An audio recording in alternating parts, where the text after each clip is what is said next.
Welcome to the TruthLover, Empowering Enlightened Humanity webinar and podcast presented by Love and Truth Party. Love and Truth Party is a self-organizing, self-replicating community and movement of love and awakening. A wisdom school, facilitating and celebrating the true nature of the human being. We exist to empower the deep realization and integration of unitive consciousness. Our projects include distributing 1 million love letters to the world, inviting people to receive the love and care in these and within the happiness hacks on our website, which is www.loveandtruthparty.org. Our intention is to invite people to pay this forward, involve themselves in a giant social experiment, a self-organizing, self-replicating movement of love and awakening. It's a real joy to be here on our first ever TruthLover webinar and podcast.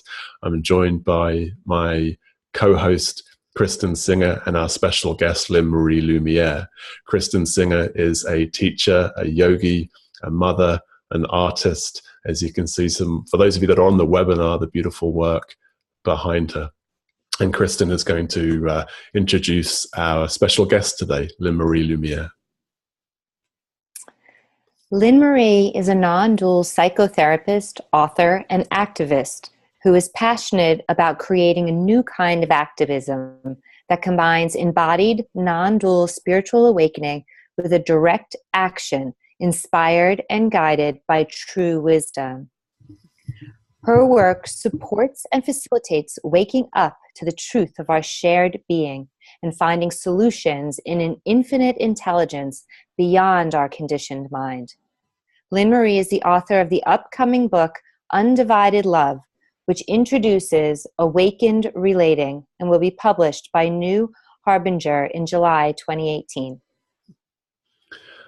I love that title. Welcome, Lynn Marie. It's great to have you here with us. Yes, happy to be here.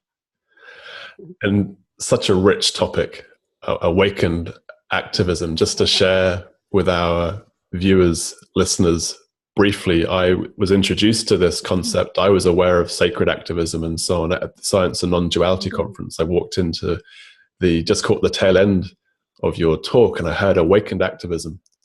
And I heard you share that paradox of all is well and yet acting to make the world better. And that just really spoke to me very deeply.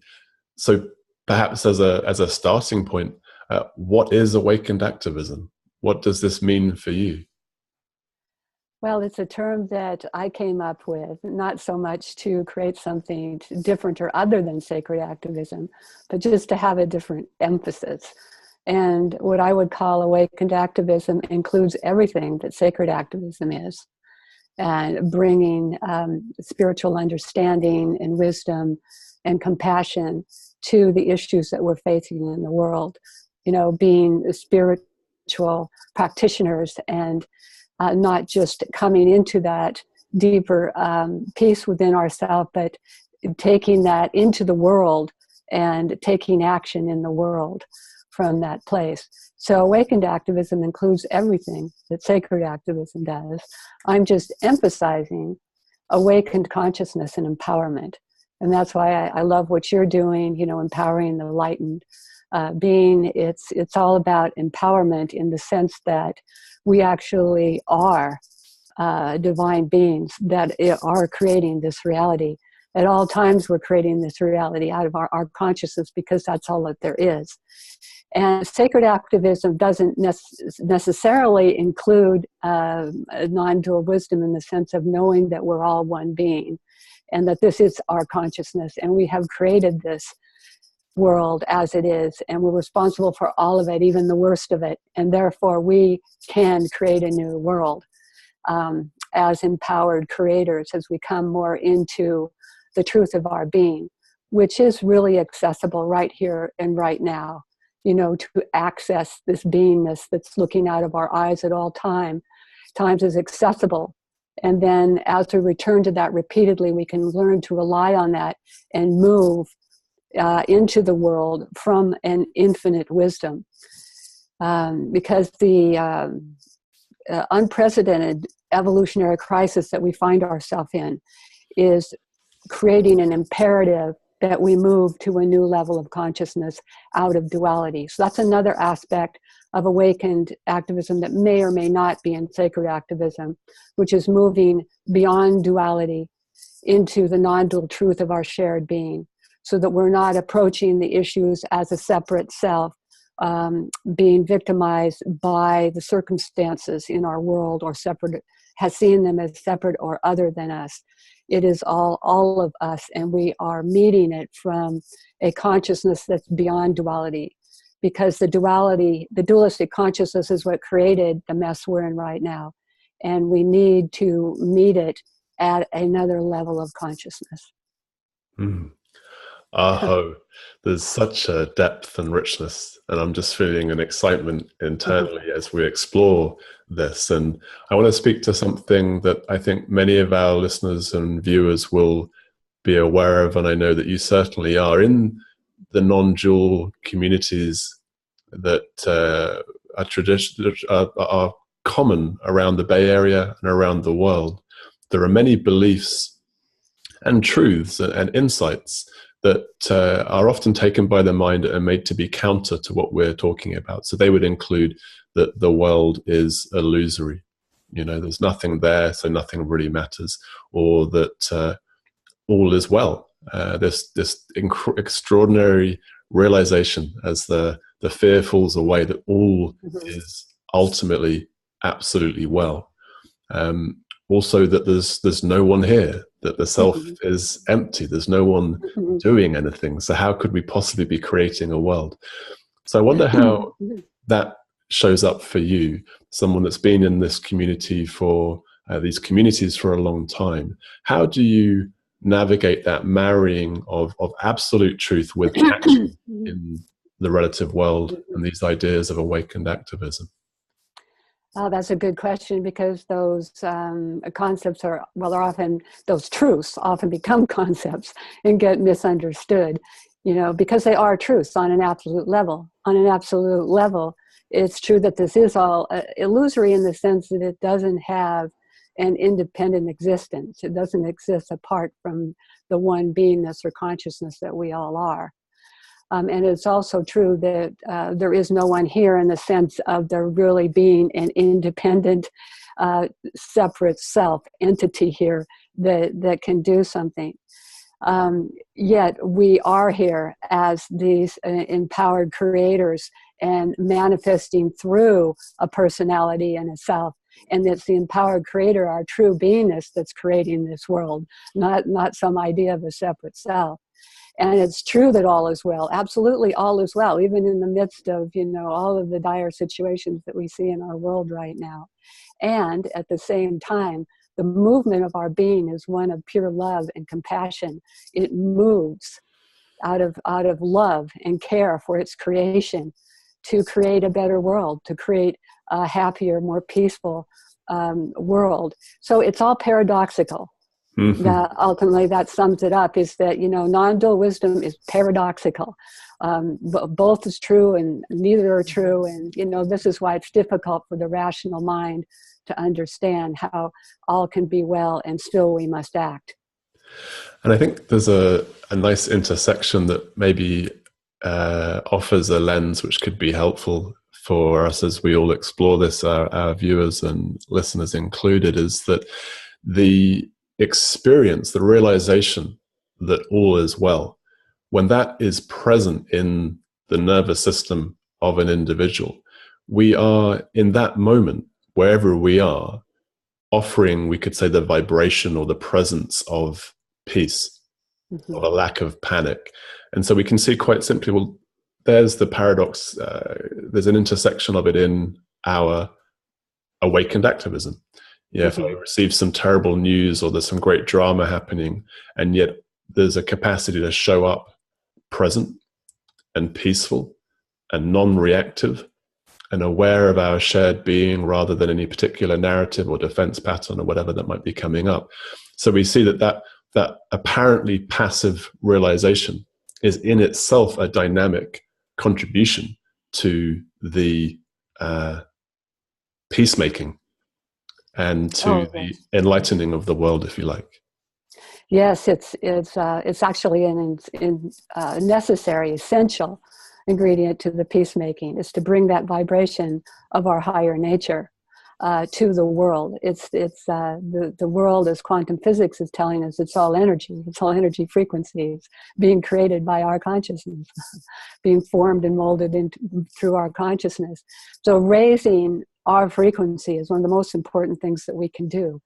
And if enough people raise their frequency into more awakened consciousness, then some of the darkness that we're seeing in our world can no longer tolerate that level of vibration or energy frequency. It cannot tolerate it, and it will start breaking down. In fact, that's already happening. There's such enough of a movement and a raising of consciousness on the planet that those darker systems are already starting to break down. Yeah, there are. Kristin, you were going to speak. Thank you. I was interested in something that I had read. You had said that the world is a projection of our shadow. Mm-hmm. I was wondering if you could speak a little to that. Yes, a little bit earlier I said how the world is a creation of our consciousness. There's only one consciousness, right? So the world is a creation from that. It comes out of that. It's a reflection of that. So when we look at our world, either in our little personal life or we look at the global situation, to me, it's a mirror back to ourselves. Like, this is reflective of your consciousness, including our unconscious shadow material. And this is how we learn. These things are so important when they show up in our life as problems or really difficult situations. They're telling us something. And the situation in the world now has such darkness that it's literally beyond my comprehension, some of it. Entirely beyond my comprehension, yet it's in my world. It's in the greater consciousness that I'm a part of. I am an individual expression of that, and I am all of that. So it's telling human beings, it's saying, look in this mirror. What do you see? Pay attention to this, as opposed to seeing it as something separate from us, caused by them out there, and I have nothing to do with it over here. Mm-hmm. And it's showing us our shadow. What we're seeing in the world is the collective, unresolved, unmet, unconscious shadow of humanity. Mm-hmm. And it's playing out in such a dramatic way. It's saying, wake up, people, look at this. Look at what's been created here. Take responsibility for this. In the beginning, within ourselves, most importantly, we have to start with ourselves. And then from there, it changes the collective. And how do you suggest that someone utilize the world as this concept that it's a projection of our shadow, and what they're seeing? And currently most people are looking out into the world and they're very fearful. So how would you suggest that someone work with that concept to bring it home into their own bodies? Well, this is the challenge is what's being called for is for us to evolve our consciousness, because from a more dualistic consciousness hears that and looks at the world, and it gets personally affected. It goes into fear, goes into some kind of reaction. But if we see more of the greater self that we are, that is an individual expression, but is greater than that, we can, from that place of strength and freedom, we can take a look at that, because we're not identified with it. Mm-hmm. It's not me, and I got to look at myself, and I don't want to look at that. It's more like, oh, look at, what's been created here. I get to see this. It's showing me one more thing that I get to wake up within myself, that I can meet with that awakened consciousness within myself. So we do need an evolution of our consciousness more deeply rooted in the truth of our being in order to face that in a way that's going to be effective. Does that make sense? Mm-hmm. It needs to come from that place, so we don't just go into fear and reactivity in the face of that. Mm-hmm. And then we're able to take responsibility for it from there as well. It seems that there's a great example of a divine teacher, of an extraordinary opportunity, a place where the rubber hits the road right now in the US, with having a president such as there is. And I've always been fascinated by this notion that everyone is teachers, everyone's a reflection of our collective consciousness, and there's always that opportunity. And so I wonder, speaking to what you were inquiring into there, Kristin, the opportunity to love or forgive Donald Trump, to actually see him in the deeper truth of one consciousness, of one human being. And simultaneously, of course, it may be to say a very firm no to certain behaviors, policies, ideas, aspects of what shows up. So that seems to be a real place where, as I say, the rubber hits the road, to be clear in our view of Donald Trump, and also to be clear in what we affirm to be valuable and acceptable, what we want to experience in our society, and what's unacceptable. Like, misogyny is kind of so yesterday, you know. It's just really, we're done with it as humanity after 25,000 years, you know. Amen to that. Yeah. Yes, for me, like Donald Trump is also a reflection of our consciousness. It's a reflection of the American culture. He's coming out of the American culture. He was a reality TV star. He's a billionaire capitalist. He's what we emulate, where we put our attention in this country. There's a lot of, he's representing that. It's at the lower levels of it, but this is, what's representative, and it's showing us something, as I said earlier, whereas people can look at Trump and there's so much reactivity to him, anger towards him, wanting to get rid of him. And to me, it's reflective of also how we see anything in the world or within ourselves. If we react to it with anger and wanting to get rid of it, then our consciousness doesn't evolve. So we see that, look at what Trump is, a creation of our society here and our consciousness here. And, we need to step up our game here and evolve our consciousness. And it doesn't exclude action, as Will said, from that place of more responsibility. Yes, we take action. There are things going on that we need to take action on. Like the most recent thing is the Republican tax bill, which gives a massive giveaway to the corporations and the wealthy and takes more from the middle class and the poor. And that really we need to stand up to these things, which takes me into another topic, which, I'll just touch upon and then see where you want to go with it, which is the empowerment that you speak of. It's there's a mass victim mentality, not just in the United States, but throughout the world. A like learned helplessness, they call it in psychology, where people feel disempowered and unable to do anything about these things. They see the rich taking everything and leaving them with nothing, and they don't know what to do, so they just turn on their TV or whatever they can do to distract from it. And so we really have to find that empowerment within ourselves. There's been a learned helplessness that I believe has been systematically programmed in people through our media, our education, our religions, and so on. And that it is possible for us to wake up out of that. It's absolutely necessary, because right now the planet is being damaged severely by a very small percentage of the human population, maybe 1/10 of the 1% of that. And there's 7 billion of us, being a victimhood. We need to wake up and shift that balance.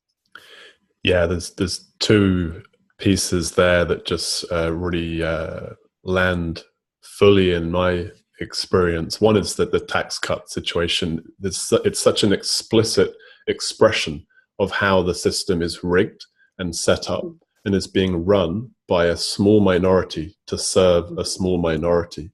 Right. And the blatantness of that is, we could say, part of that awakening. It's like, it's really becoming quite impossible to ignore the fact that we do not have a democracy, nor in Australia or the UK, but it's so explicitly absent in the US. We have an oligarchy. We have a corporatocracy. I can't say the word. Corporatocracy. That's the one. Thank you. And in seeing that so clearly, we imagine this will evoke anger, and we imagine and hope this will evoke some form of strong response, and may it be a response rather than the unconscious reaction. Mm-hmm. And to speak to that power piece, this is so central to how Love and Truth Party has come into being, and I want to acknowledge what you do there, that it has been the intent and design of much of our culture, many religions, many marketing, and politics indeed as well, to purposefully, intentionally engender the experience of powerlessness, Yes. usually via shame or guilt or self-loathing. You see the advert, and it's got this wonderfully created image that has been market researched to, in the quickest and most efficient way, make a woman of that target market or a teenager of that target market feel weak and disempowered. And then it presents this solution. And politics is much the same. Religion, whether it be the Catholic Church or Scientology, just claim that you are a sinner or that you need work on. And so just really to hold that huge piece, that this is our human culture in 2017. This is the game that we have played and participated in. Right. And to step out of that into what I love that you spoke to, our divine being, Yes. our power as one aspect of this one consciousness. Yes, this whole situation you speak of is pointing to that, pushing us to that, directing us to that. That's what it's all about, as far as I can see. It's wake up, one big wake up call. Wake up to who we really are and act from there. And you spoke to something which I found quite interesting, which was around the individual role to play. And I'd like to explore that in a moment. But first, just to touch on, so in our view, if you like, at Love and Truth Party, we don't have dogma, we don't have rules, but so far as we have a view, the idea of insufficiency or lack, the individual is not enough, is one falsehood, one great myth that we're awakening to. That insufficiency or scarcity or lack also in the idea that there's not enough for us all. Of course, that's a necessary lie to create the circumstances where people feel or fear they don't have enough, and so on. So we affirm the truth of plenty, the inherent enoughness of the individual and the inherent plenty and abundance of nature that we see. And also to acknowledge the materialism, ontological, so the idea that this world is actually physical rather than immaterial, as all the physics really ultimately points to, or as energy, and the ethical materialism. So these two aspects of these, again, are falsehoods, myths that do not serve us, that we're awakening from and telling something more around. And so I'm intrigued if it seems that there's a meeting of the two. If the old myth that we're here to acquire lots of possessions and get lots of bigger houses and bigger cars, we discovered that doesn't work. Beyond 70K, there's no greater happiness. What if the new story was, as we're exploring here, to discover our individual role to play in the Great Awakening? I think that, go ahead. Really, just to ask that question of you both, what is the contribution that we're here to make? If that became the story, the purpose for each of us being here, to play our part in the awakening of humanity, in the creation of a world that works. Well, I think that's crucial, a very important point, that we all have a part to play. And this is very important, waking up out of the sense that somebody else is going to do it for us. That's another myth. That's another, and all of these myths, whether it's buy a lot of material things and that'll give you happiness, or, we're going to have to look to our leaders to do it for us. All of this is part of the collective programming, right? By the few that are dominating the planet with the most wealth. And it serves them to have a compliant population that serves their capitalism and so on. So it's very important that we wake up out of that. And what was it?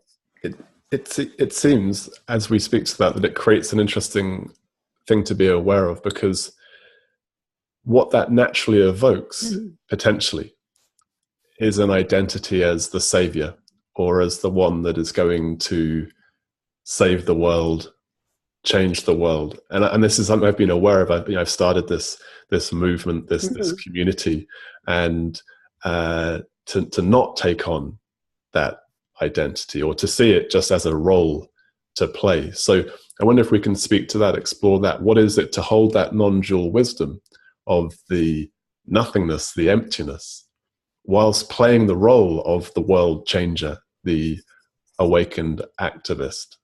I'd like to hear you. Yes, that's a very, very important point. And, back to I'll back up a little bit and speak to that we look to leaders, political leaders are going to save us. We're going to vote for the right person who's then going to fix it for us. Many people saw Barack Obama as that way. He promoted his campaign on hope and change, and everybody just kind of went to sleep after he got elected. Okay, now we have somebody that's going to take care of everything. Of course, that didn't happen. He served the oligarchy, as much as all of the presidents do.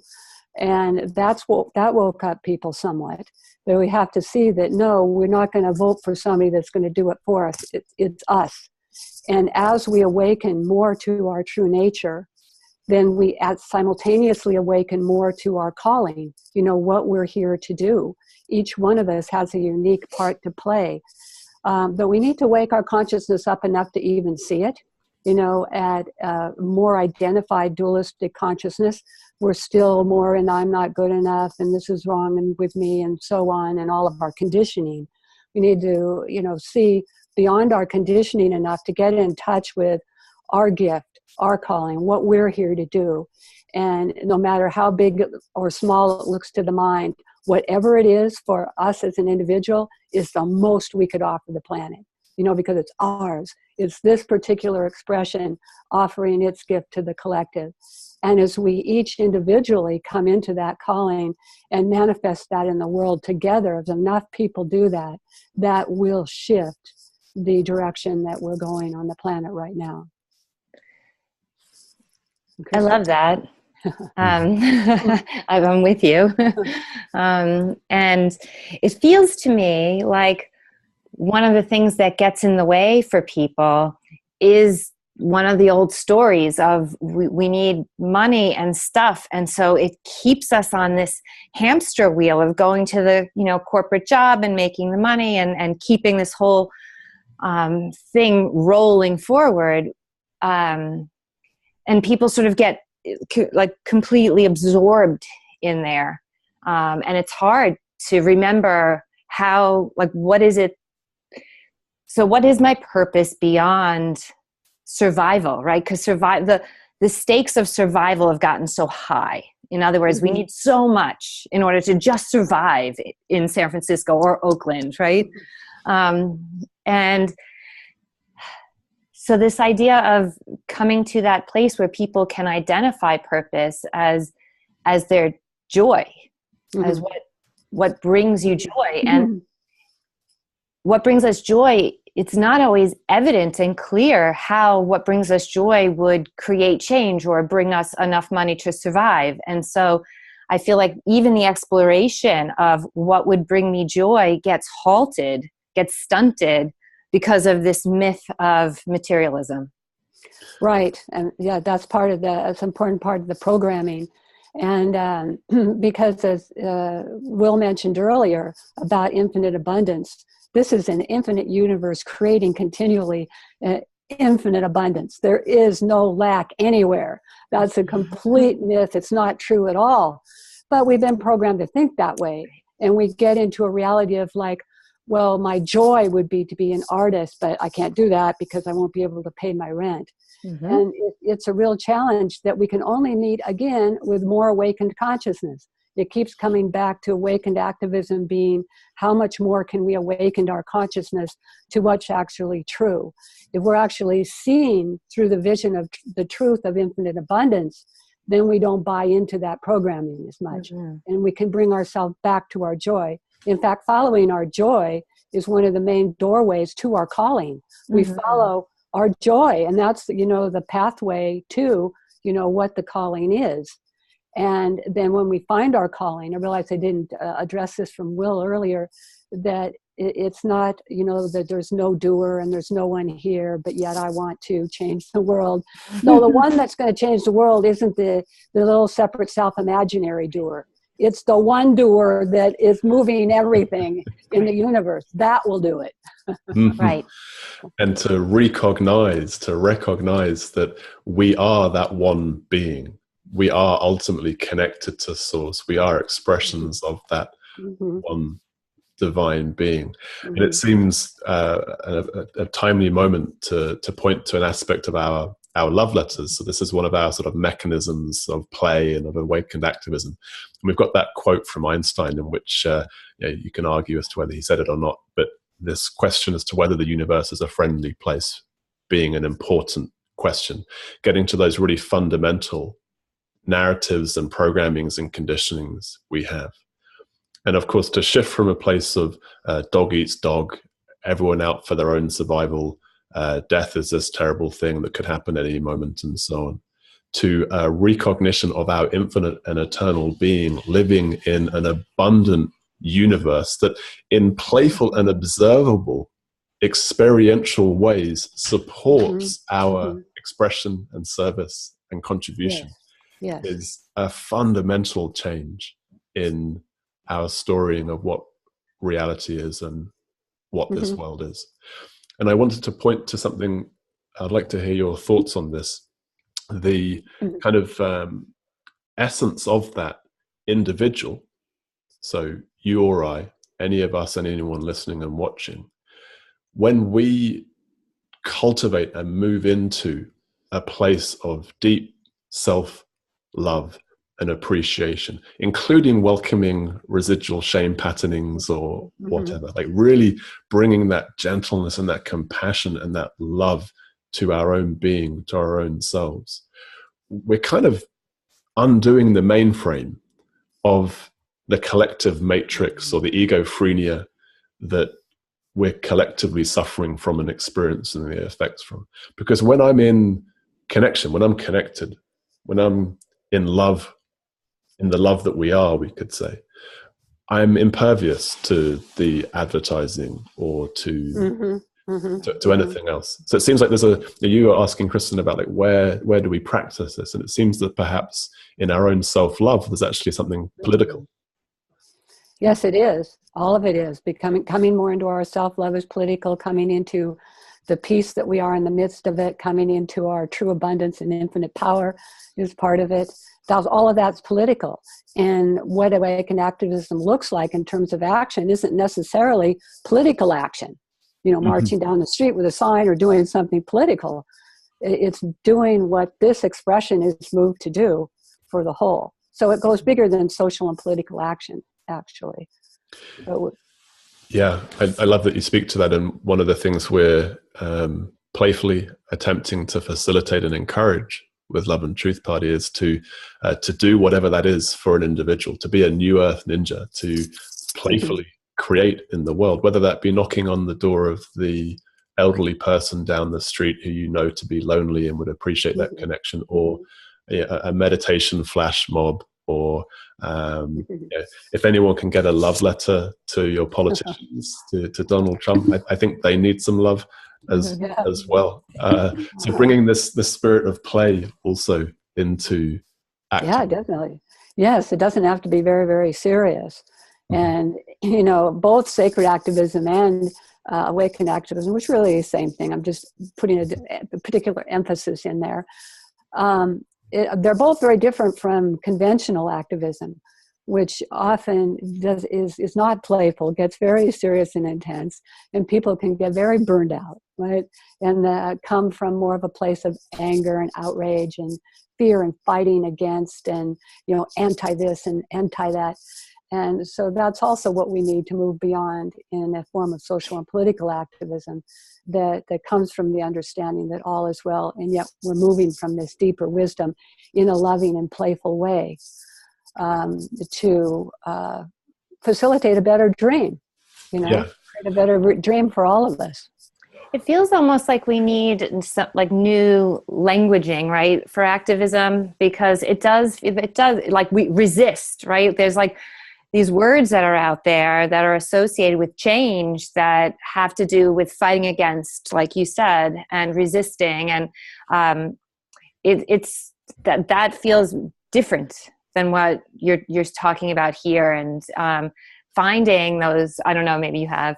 But finding that new languaging that can be more positive, and, you know, this idea that we're moving in the flow of source, not against it.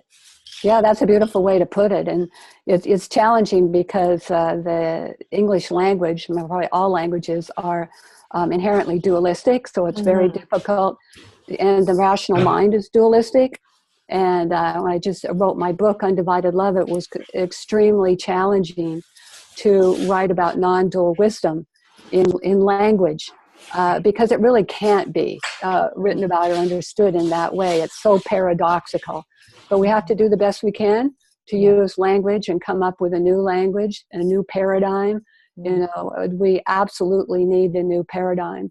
It's like another quote that allegedly Einstein said is, we can't, you know, fix a problem on the level that it was created. You know, we must come to another level, which will then evolve a new language and a new action and a new way to meet all of what we're being faced with in our world. It seems that there's something rich in, you're pointing to the weakness or the ineffectiveness of opposing constantly.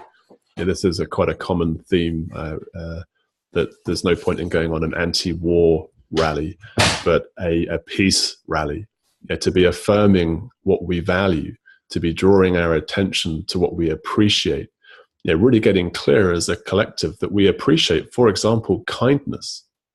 You know, that kindness is beautiful, that love is not some mere neurobiological offering or a weak sentiment, but the essence of what it is to be human, and something that we all value.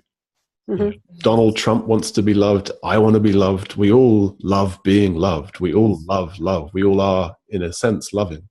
And so to be really clear on the solution that's emerging through us, to be envisioning, to be voting, as it were, with our individuated aspect of consciousness. Yes, that's what we vote for. It's with our consciousness, with our vibration. And that's what's really going to make a difference. And it's true that what we resist, you know, persists. You've heard that statement. You know, anything that we resist just will continue it. That's not going to resolve anything at all, no matter how skillfully it's done. And that even includes spiritual activists, if they're still operating out of separation and duality.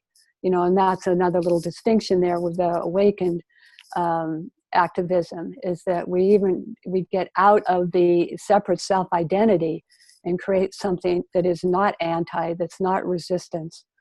And at the same time that it's affecting change. That's another paradox.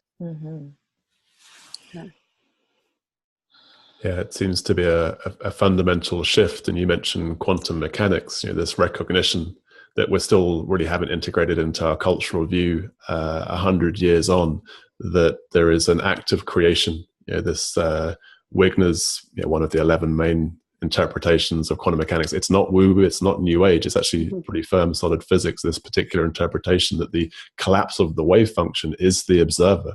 So this reality, this apparent solid world, is collapsed into either wave or particle through our observing, through consciousness coming into effect. So as more and more people take on that view, and the vibration of peace and love and unity, there is a transforming happening. The world of form is affected. And I love this idea that just seems really rich to speak to, that we're, and this is one of our slogans. We like slogans at Love and Truth Party, or I do at least. And one of them is that we're playing powerfully in the pure democracy of consciousness. Right. Because we know that votes don't get counted in the American democracy or any other. They literally do not get counted. We know that Bernie Sanders was the popular candidate. We know that he was the true democratic representation, but the Democrat Party, funnily enough, ensured that he wasn't even a candidate. Right. And yet we also know the good news. We also know the good news that we are always having our vote counted in one consciousness, in one being. When we are kind, when we are allowing an anger or a fear to flow through us and become clear, to become peace, to become present, we know that that is a contribution, that that's being counted, it's being heard. That cannot be ignored. So there's this sense of our being being a vote in the collective at any one moment. Yes, beautifully put. Yeah, I like that. We're being a vote in the collective. No, it's really how we're being and where we focus our attention. And we can focus it on kindness and compassion and positive things. We can focus it on anger and fear and lack. So it's like how we're focusing our consciousness. And most importantly, to come to recognize this greater background of awareness, I'll call it, this alive beingness that everything is made of. Recognize that. It's really looking out of our eyes. It's really staring us in the face at all times. It's not so difficult. There's so much energy to recognize that right now. And then we put our attention on that. We return attention to that. There's no language that fits. Rest as that would probably be the most accurate. Repeatedly, so that becomes stronger, more foreground than our conditioned mind identity. So it's giving the attention to that that's primary to awakened activism, so that we become more deeply rooted in that identity and moving more fully from or as that identity. So that's a little bit of a distinction there. Acting in kindness and compassion would come along with that, but we want to go directly to that infinite source repeatedly until it becomes more and more and more deeply known. And it's good to know what's going on, though, be informed, I know so many people, especially even very deeply awake spiritual people, they decide, I don't want to look at it, it's too disturbing, I don't turn on the news, I don't look at it. So I think it's important to see what's going on, just enough so we are informed, because burying our head in the sand isn't going to help either, even if we have awakened consciousness. So many of the spiritual people are just not looking at it. They're either bypassing it because it's an illusion, or it doesn't matter, or whatever. And I feel like, well, then take your awakened consciousness and move into that, because yes, we need to create a better dream and be informed. With more deeply we go into all as well, the more we can have a capacity to take a look at, all of the darkness in the world. It's shocking. It's hard to look at. It's difficult to look at, and especially difficult to look at without lowering the vibration down into depression, helplessness, fear, and so on. So we stay informed enough, but we put the emphasis of our attention primarily, emphasize, prioritize on what the deepest truth we know.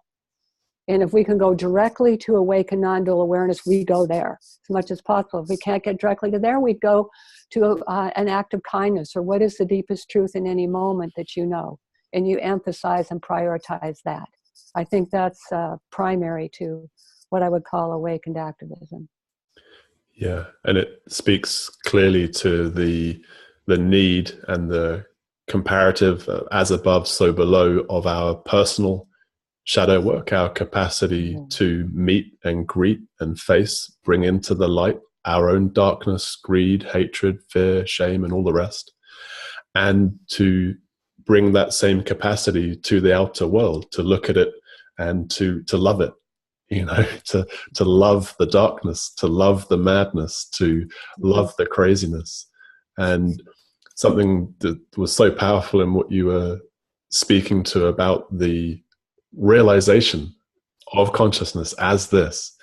And I like the idea, to continue the analogy of the democracy, that this is a sort of super block, that this is the state that counts, that in the realization of the infinite and eternal presence that I am, there is something far more powerful and effective than those lower states of consciousness of fear or anger. And we can look to history, of course, if this is stretching our boundaries of credulity, we can look to that firm evidence of Gandhi as a great example, that movement of independence in India that was thought to be impossible. And yet with this satyagraha, with this truth force activated, something seemingly impossible was achieved.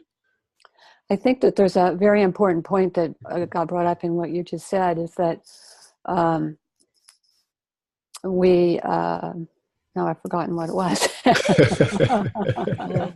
What were you saying? Well, it was Gandhi. Was it Gandhi that prompted? Oh, people can get ideas. You know, they can get ideas that what an awakened form of activism looks like is that we're always peaceful and calm and loving and in the face of, there's horrific stuff going on in this world. And, you know, it doesn't mean that we have to love it in that kind of way. We love the essence of it. We love that it's part of our own self from a deeper understanding. But there's something that's called sacred outrage, you know, that in the face of some of the things that are happening on our planet right now, to the environment, to the children, to women, to everybody, that brings out a sacred outrage in me that comes from love. That's coming from love. So I want people to know that it doesn't always have to look like sweetness and flowers, you know, that we can be outraged by what's happening, and we move from that outrage from a deeper love. It can look the same, but it's coming from a different place.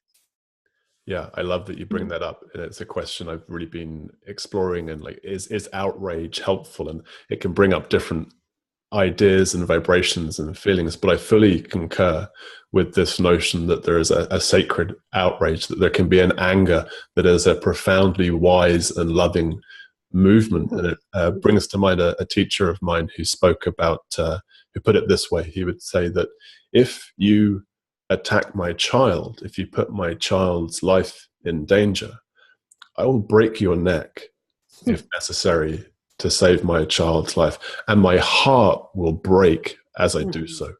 So that's the right action that comes from a clear, non-reactive awareness of the situation, that there is something deeply important and sacred and valuable that needs protection. But it's not from a reactivity no, it's coming from pure love and not reactivity. That's the important distinction. But that love that we need to move from now in our world is a fierce love. It's a fierce love. And to me, it's a fierce love of the divine feminine that needs to come in more on the planet. You know, the Kali aspect of the fierce love that you see in a mother for her child, that kind of fierce love. We need more of that on the planet right now. The masculine, or I should say the toxic masculine, has dominated the planet for over 5,000 years, and we see the results of that. So the feminine needs to be empowered and brought more into the world. Absolutely. And to allow that integration of the masculine and the feminine in each of us, whether male or female. And something at Love and Truth Party that we're attempting and exploring and endeavoring is to create that, to allow that in our organization, for a start to have female representation in the majority. So who knows, maybe a step in the near future will be my stepping back and just letting the feminine power just take over. I rather like that idea, to be quite frank.